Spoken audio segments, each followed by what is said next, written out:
Tala Fou whaapoponga o Tala Fou ma le si ufonga le lau mua mo le nei au auli.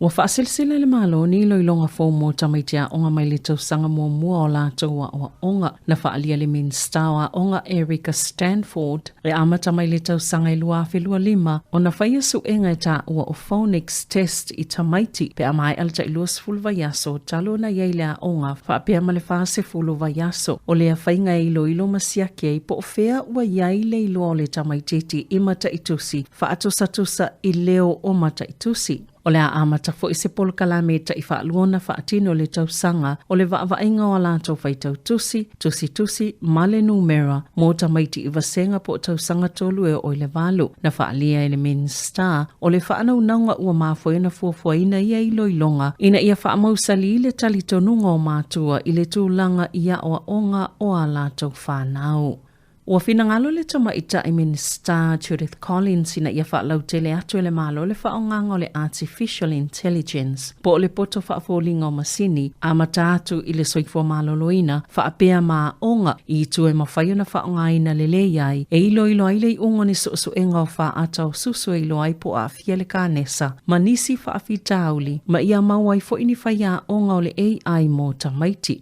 E mawhai fo ina whaongaina le teknolosi, i le whaanga solonga o talo sanga, i e tāpā ina i whaamatala loa ia, i lalo le Official Information Act, e mawhai fo ina whaonga e maka pēto ngai ngāluenga tamaiti a onga, pe ona Sāmoa Collins, e le tau tato ngia i e mātua se whaia onga po se tuta, e whesosoni a lātou whanau i mea onga, e pe o le whaasaya nisi ma le numera, mai le whaapea fo i e whaia le masini po le whaia onga AI le ngāluenga le tamaititi, e mawhai ona fesili le whaia onga, le ua whaafolinga mai i le masini e tu watu ni fesili po ni whaatonunga i tamaiti. E le tau mate o le awhiawhia i tamaiti le whainga o lātou mea onga pe ona saunoa ai le minister.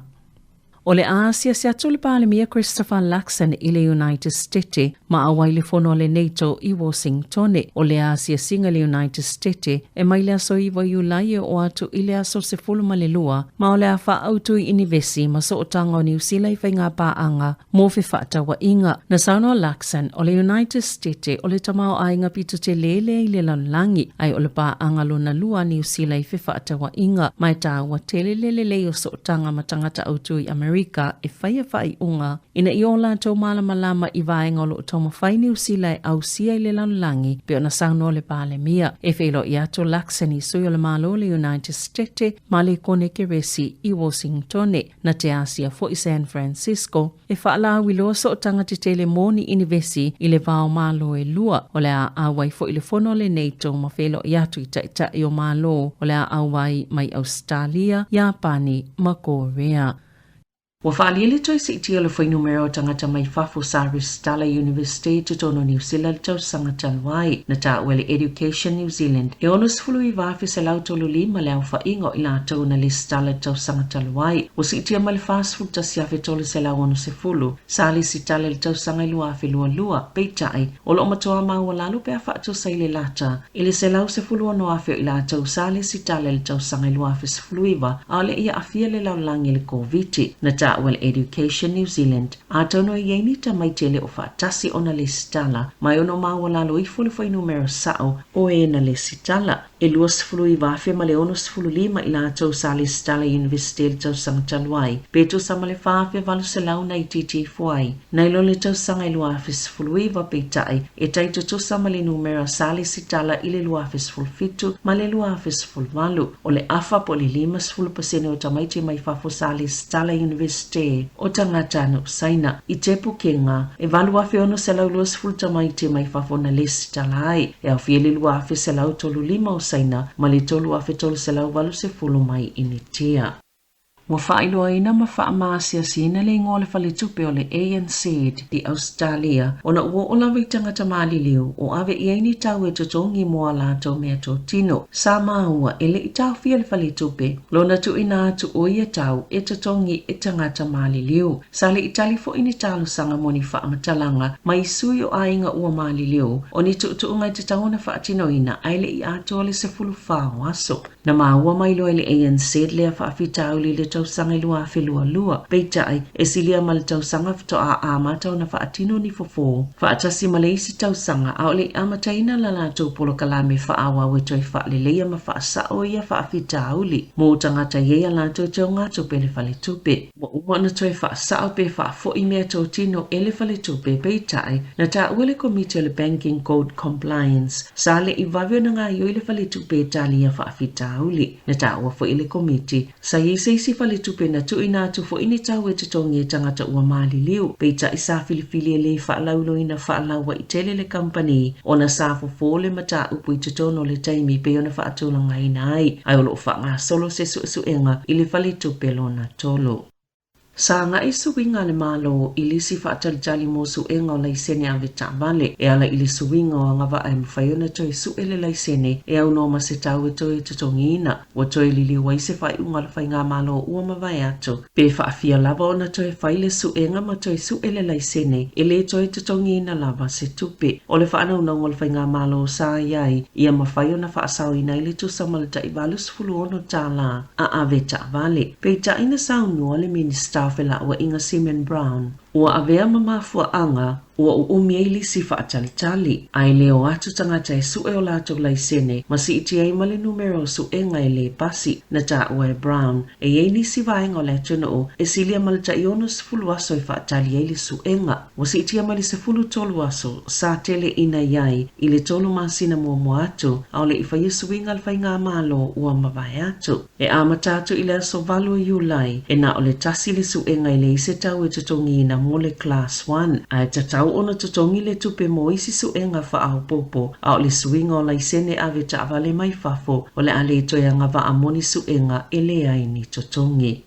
Ua filifili a inga i ei whanau a onga e malanga e au noa maa lātou whanau i taimi o a onga pe ona ta wai whaamaumaunga le flight center a oanga i le malo e tuli loa tamaititia i a onga na ta wale pule silo le flight center New Zealand o Heidi Walker e fōlinga mai ua whaataua e mātua le taulongolongo le matanga luenga o a onga ua whaalini whaamaumaunga fōa le flight center e se 40% na si iti aili numero tangata sa tutongi o lātou pase se malanga i tu nga wa onga ile tau malulu pe afu ile tau sanga talwai ai tolu se 40% na pa uwa ile taimi o a onga o le masino aperila na fasilsila ile malo o le a mata o na sa ili ila tau itia i a onga e ana leile fayo se polo kalame o fasalanga mota maiti a onga maula tau matua e au fieini sala tupe mo matua ma ave foi i leo o le a mata itu wai foi matua e ave ala tau whanau ni tafaonga ai le itu ua onga Olo o au fie i suinga. Le whaioli potia so umo tamaite a waia onga. Whaata se mani suinga i ta ialan soifua malolo ina lau tele. Ile mai e le te tawai o na alu le tamaititi le a onga. Na whaali e woka. O whaamatalanga nisi e tele a onga i le atunu o ua malosia lato waia inga. Ile ave e seo tamaiti mai a onga. Ona oni whainga malanga e le ta ua. Ua whaasalaina le whaamasinonga māwalunga se kampani e whaamamaina tutono whale i se sala tupe 5 futasi a whetala. Ona ole awai ini tau pulepulenga i le whaatulanganga o tau a lātou au nanga. Na whaiele komisi e tule mataina po o tau sisia. Aia ta tau o tangata whaatau mai ngā yo i ngā pisinesi se tangi e whaasanga i le Canterbury Industrial Stropping i le masino Aperila. Ona sa tau pulepule whaatasi le a kampani ma se isi au nanga sale i whailoina le ngua i le langa o la tau mai lata ile lua se fulu tau sanga o whaia ia mionga na i oile si ai scrapping malia company ile whaia ini tau vanga i tau o ala au nanga pe ta mulimuliani na toi malepe lea i oenga ina ua tau mawhaile isi company alu ese mai lea pol kalame na whaamata uina i le whaatono o le si ai scrapping pe ona ta ua le komisi na whaalia le whaamasinonga mawalunga i kala estete e mawhaia na tu ina atu se whaasalanga i o atu i le tasi te si malilua 5 miliona na tala. Ai ona ole tūlanga o iei si o manga tau tūpele pisinisi. Na tu ina atu ai se whaasalanga i 5 fulta siafe tala ili si ai scrapping. Na ta ue whaapea na whaale e tonu loa lea malilienga. Pa ulo matau au nanga whaamama whale. Mai o atu lava ili tolu se 10% na whaaititi ai.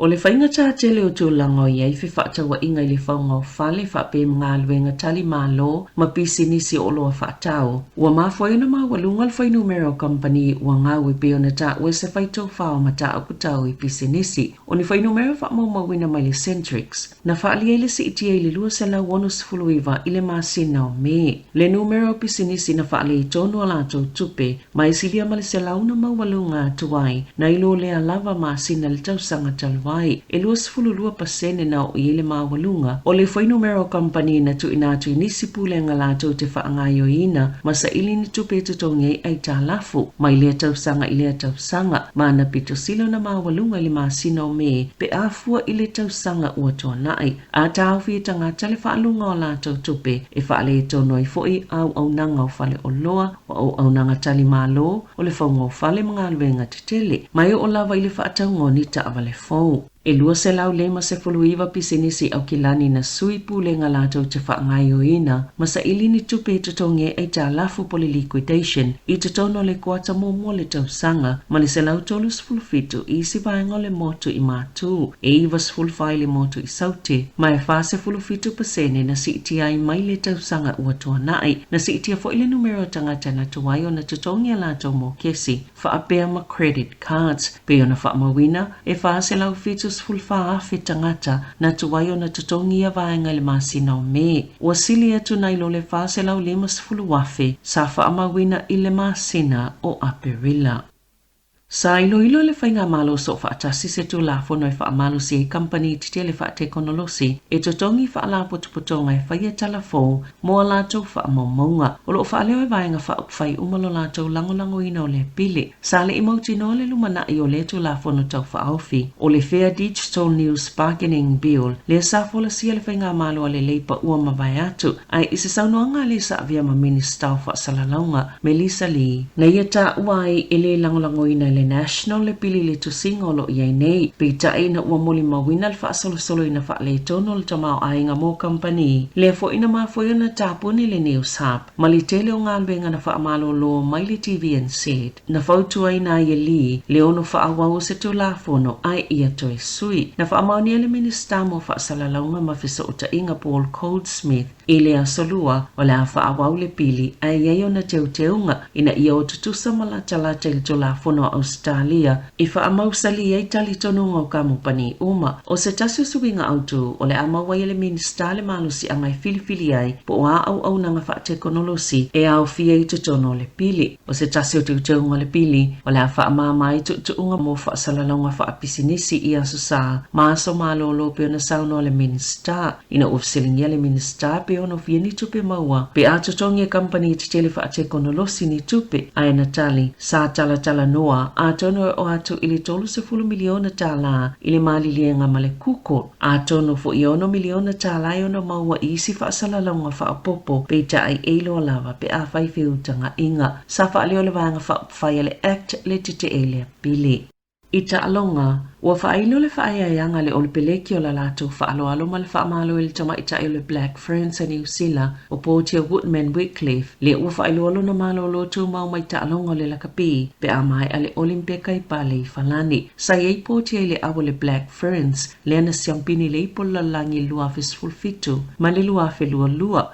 whaape ma le auta i tu ofitu na siampini luafis fultolu ma le luafis fulvalo ai maiso le pine auro ma le pine siliva i le Olimpeka whaape le pine apa me mea i ta alonga malo le tau pulenga o Portia na avea ma tamaita i lakapi o le ta i tu ofitu lalangi luafis fululima o le tamaita i lakapi ta i tu osfululima i le luafis fulfitu ma sa filifilia i le luafe luas fulu le au pito mawalunga le ta i tu ofitu o tamaita ai mo le sifulu tausanga ua toa nai na ta ue Patrick Tuipolo tu le te ia le whaamawai Portia mana ia ta ua. A tono se fulu i se tausanga i mawhaian toi ta alo i lea tama i ta i longa. Na ta ua fo i lisi sui kapiteni a lolo peleki Jody Barrett o Portia o se tama i ta i whaapitoa ma ua te lelo na sao mo le lakapi i New Zealand whaapea le lalo langi a toa. O lo whaatasi le olo peleki ta penai mo la lato ta alonga amatal ni tausanga male au malo se ingelani e whaia le i Dunedin i le whaiungo le vai aso. Ua toi au fiatu le tamaitai Tala Fou moni ka tangoa i o taitai Wellingtone i le au tele a tamaitai a New Zealand le Black Ferns pe ona whailoaina i le vai a sonei. Tala Fou ia malisi ufonga le laumua mo le nei vaenga o le awa uli.